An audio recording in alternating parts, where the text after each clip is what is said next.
Was it this is the one, right? Yeah.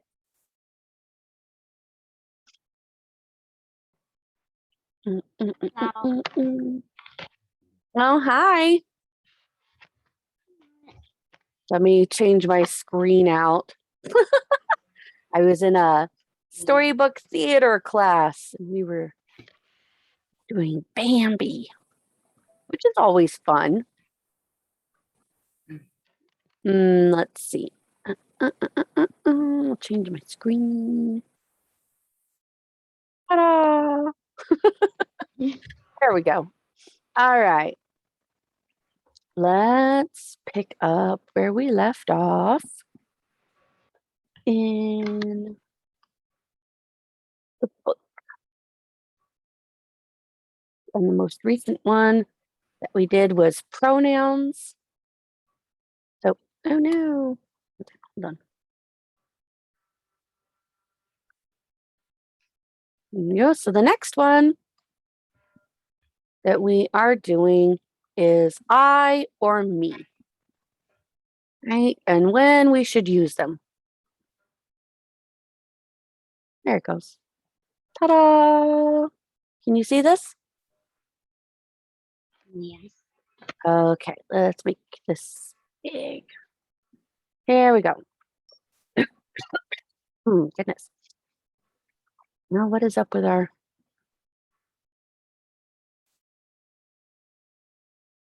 No, I want to... Nope. Okay, I guess not. Oh well. I thought I could make it wider, but I can't.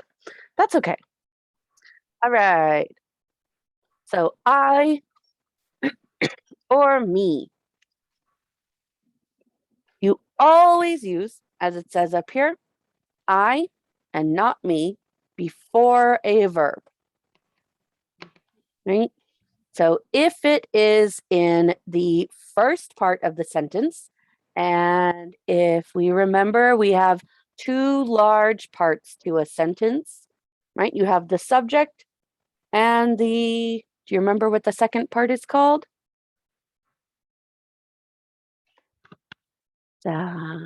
It's this. Oh, I almost forgot to turn on annotation for you. There you go. Oh no, my little, there it goes. Okay. So we have, and we put it, I'll put it right here. We have subject. And then the second part is predicate. Okay. So everything in the subject, right? And let's turn this on a little smaller. There we go. Okay. So everything in the subject portion is going to be your, again, your subject, right? Just going to be a noun. Plus, oh, that's not the plus symbol. Aha, no, plus it. There it goes. They're not lighting up for me on my, so I'm like, which one was, oh yes. All right, so everything in the subject is going to be the subject or the noun plus things like descriptive words, or sorry, adjectives. Adjectives, right? You could also have time indicators, right? Question, like question words. You know, so like who, what, when, where, how, why, right? So if you are starting the sentence off with one of those, the sentence is a question, but you still have it in the subject because this is where you get the break at, right? So let me put our portions up here.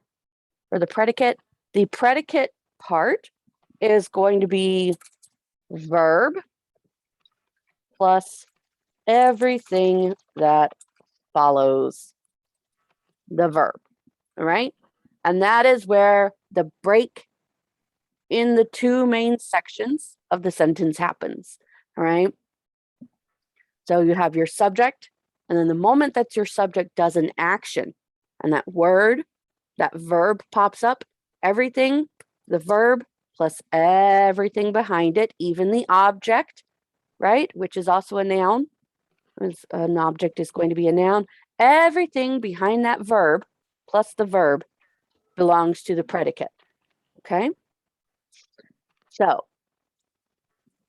when they say always I, not me, before a verb, right?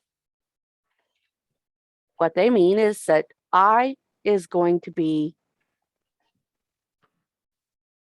always I in the subject when you are talking about yourself. Now, when you refer to yourself multiple times, then it can get a little more complicated. All right? So that is our base rule, is if you only have I or me one time, it is I is always going to be in the subject, me is always going to be in the predicate. But this rule here before a verb applies to the entire sentence for a singular or multiple uses of I or me, right? So Adam and I watched, and this is our verb, okay? And I is before our verb in the sentence, right? So we would not say Adam and me watched a film. I mean, we could, but it wouldn't be grammatically correct, would it? That would be bad grammar. I could say to my kid, you and me are going to the store, all right? And that's very casual and grammatically incorrect. A lot of people speak that way, but when you want to carry on a thoughtful and intelligent conversation with someone, or when you are writing a letter, anytime you are writing something out, proper grammar needs to be used. Right? So every time before a verb, you use I. After the verb, you will use me. Now, say you have two verbs in the sentence, right? Say I have a sentence like this one. I went walking, and it didn't capitalize I. Bad.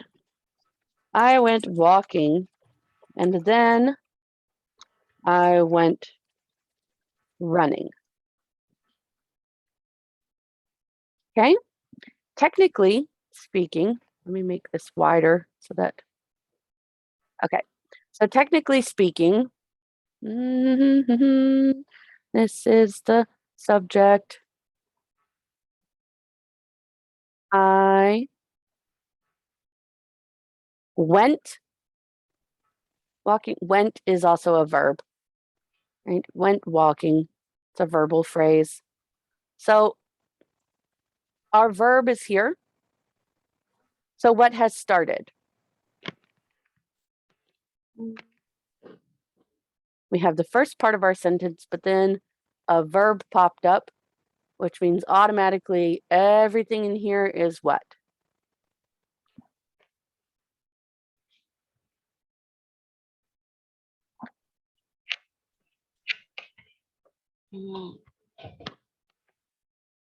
Everything in here is the second part of the sentence, right? It is the predicate, okay? However, we have some cool things going on here. Let's do orange. I like orange. So we have a verb right? Or verbal phrase, went walking. But then we have another one, don't we? We have another verbal phrase, went running. Well, there's two verbs happening there. There's two actions, right? However, this rule still applies. You have to use I before a verb, even though this one here, right? Let's use pink for this one. Even though this one is inside of the predicate, right? We are still going to use I because it is before a verb. All right? Does that sort of make sense? If you have an action and you are talking about yourself, you need to use I, okay? You can say down here, let's go down here. The bull, right? So here is our subject, the bull. Then we have our verb, right? Are you talking about yourself in this sentence before or after the verb?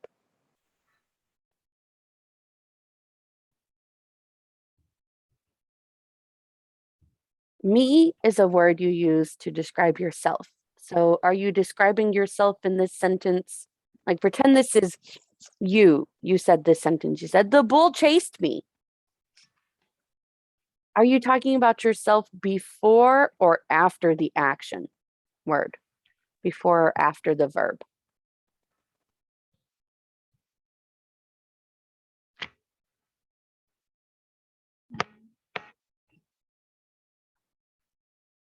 Did you mention yourself before the action or after the action in the sentence? If we are pretending that, well, here, just say this sentence out loud then.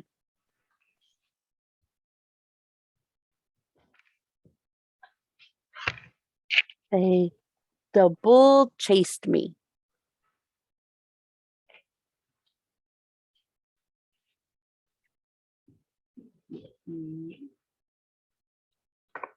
You can do, I know, it's silly. We do silly things during class. But just say, the bull chased me. Hey, your turn, you say it.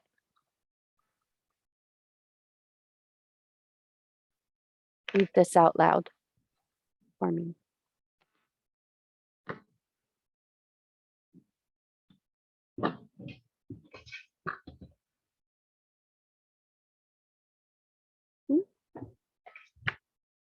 You okay?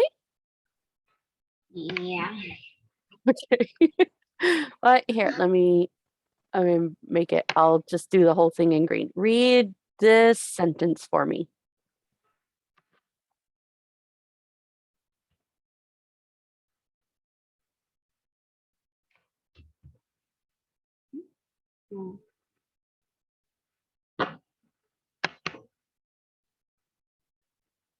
I'm going to clear this all out. Just this sentence. Read this sentence out loud for me. A bull chased me. Yes. Okay. So you are now saying out loud that a bull chased you. You are talking about yourself in this sentence, right? Yes. Okay. We have established the bull is our subject, right? And chased is the action that this bull is creating. He is chasing. Now you have referred to yourself, right? In this sentence. Did you refer to yourself in the sentence before or after the action?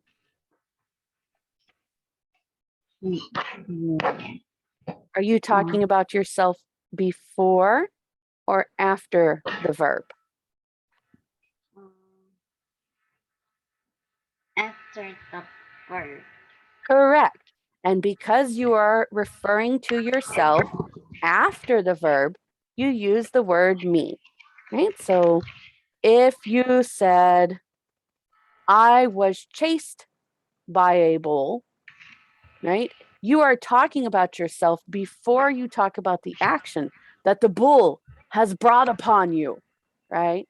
It's like, oh God, it's chasing me, right?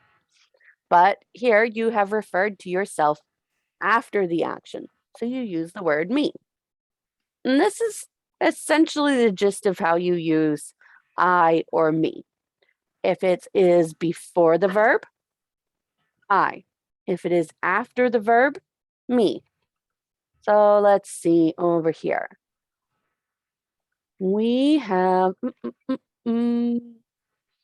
let's figure out where our verb is in this sentence here.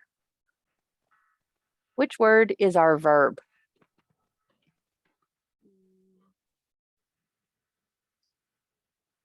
Verb is what? Good. And the word referencing ourself, is it before or after the verb?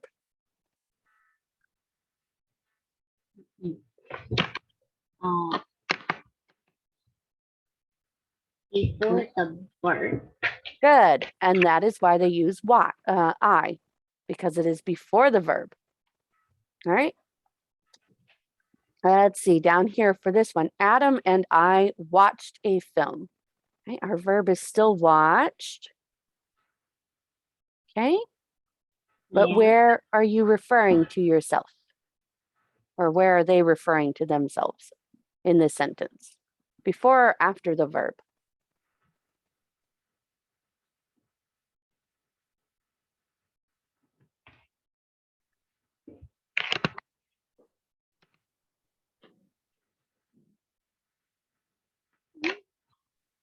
Where, if I said out loud, Adam and I watched a film, what am I referring to myself before or after the verb?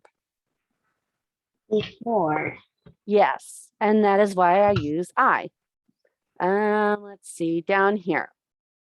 So we have the concept for that. And someone else is with me, but no action has taken place yet while I am talking about myself and the person that I am with. All right.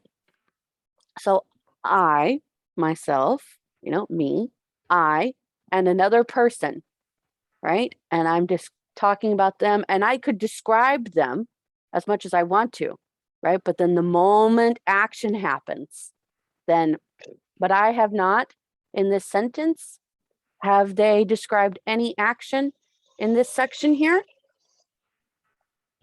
Right, where they're talking about themselves and the person they are with? Is any action going on in this portion of the sentence?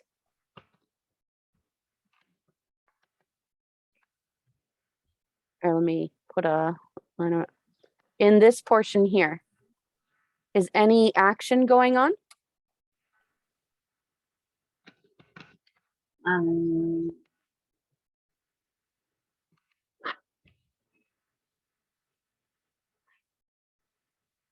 Oh. No, that's correct. There is no action going on. Just another person is with a person. Two people are together, but they have not created an action yet. Okay. So they are both still in the subject of the sentence. And so you would use I. Right? Right. Let's go down to this one. Okay. Are those apples for me? Which word is our verb?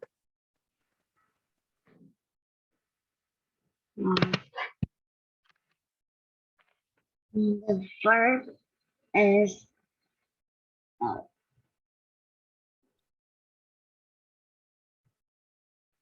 I could see you mouthing it, and you are correct.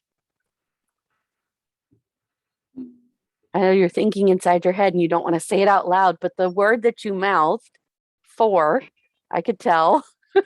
That is correct. For is our verb there,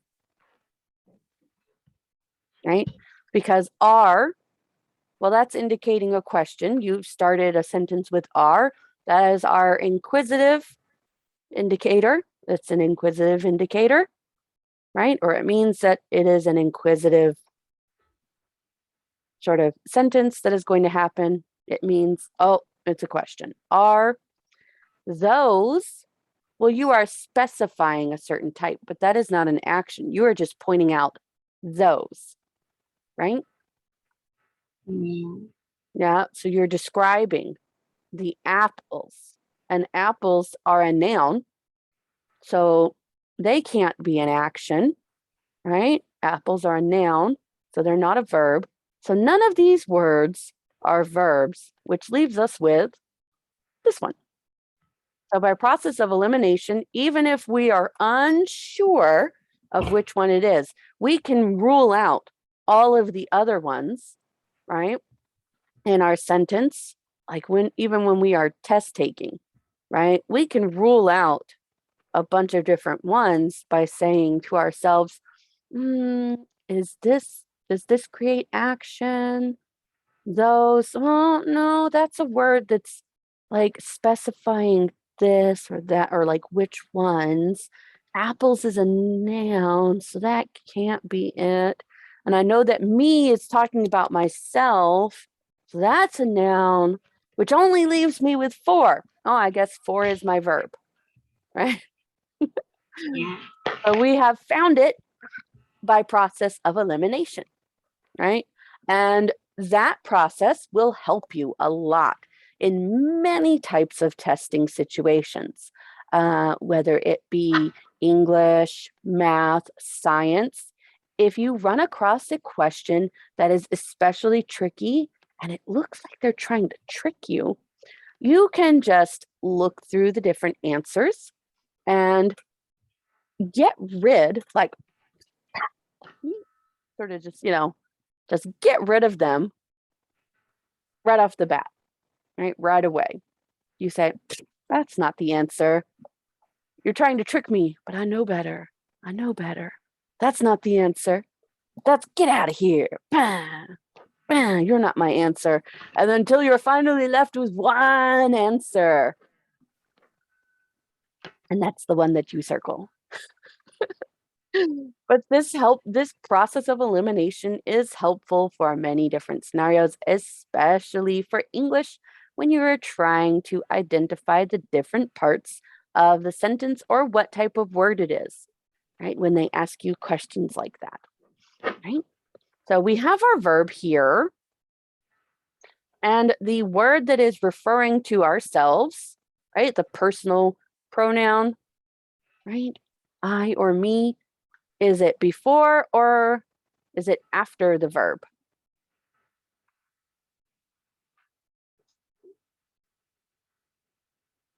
Is me before or after the verb?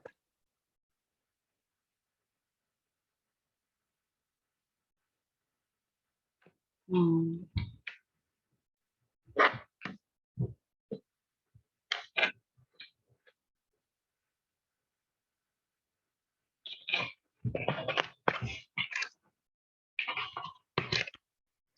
It's okay. If everyone was standing in line, the first word is at the front of the sentence. Imagine that this sentence was written vertically. Okay? And they are in a line. Right? Here is the front of the line, and here is the back of the line. So in this line of words, our sentence is the word me before or after for? Is it in front of or behind?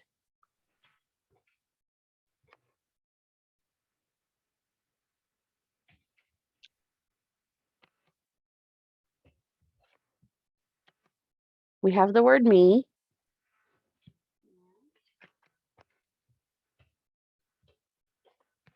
Is this before or after the verb?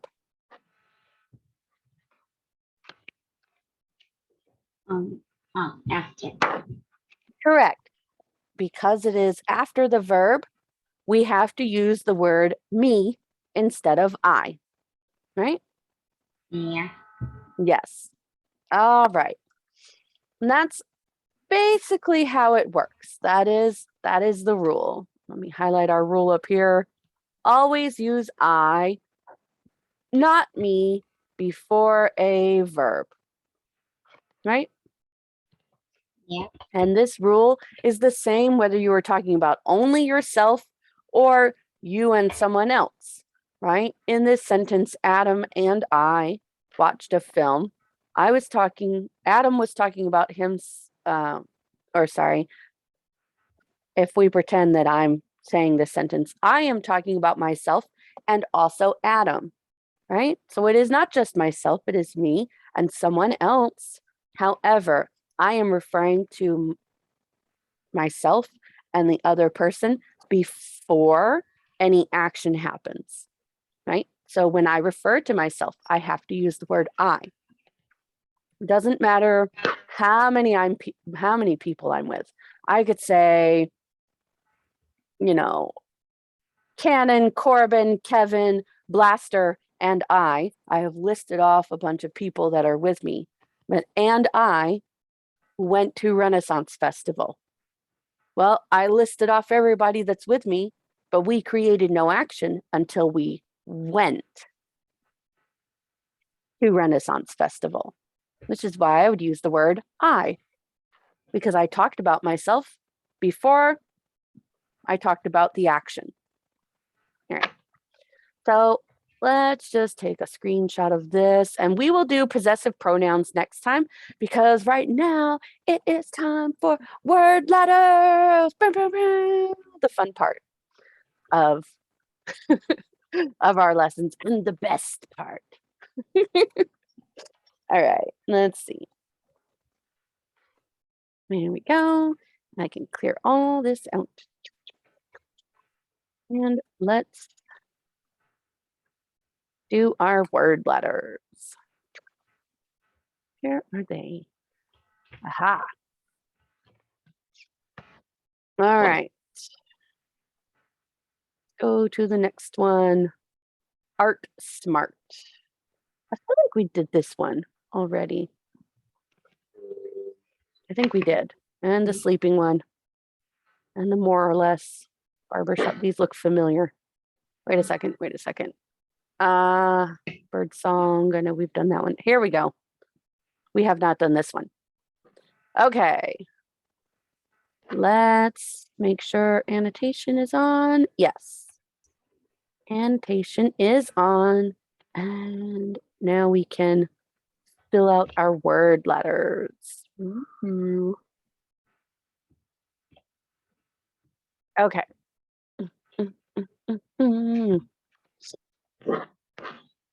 Let's see. Let me change mine back to 48. No, well, 36. 36 seems fine. And hot pink. Okay. So we have shade as our starting word. And now triangles and squares are blanks. Change one letter. Yeah. Oh.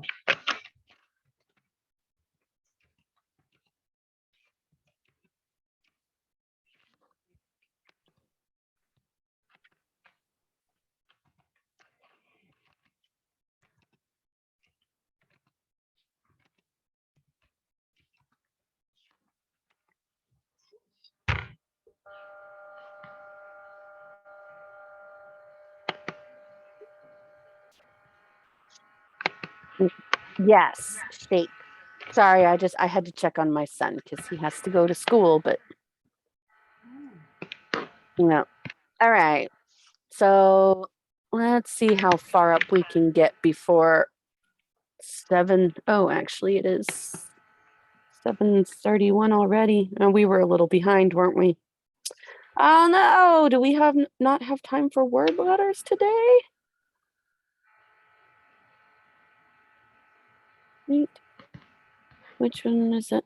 Ah, no, we don't. Oh no.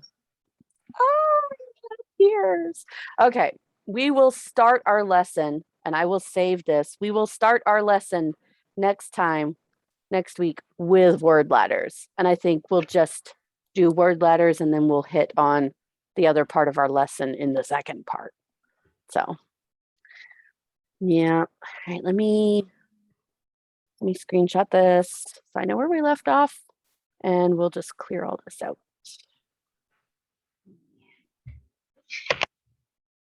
Sorry about that. It's okay. Yeah. All right. I have another lesson I have to go to, but it's always nice to see you. And we will definitely start our next lesson with word ladders. Bye. Bye.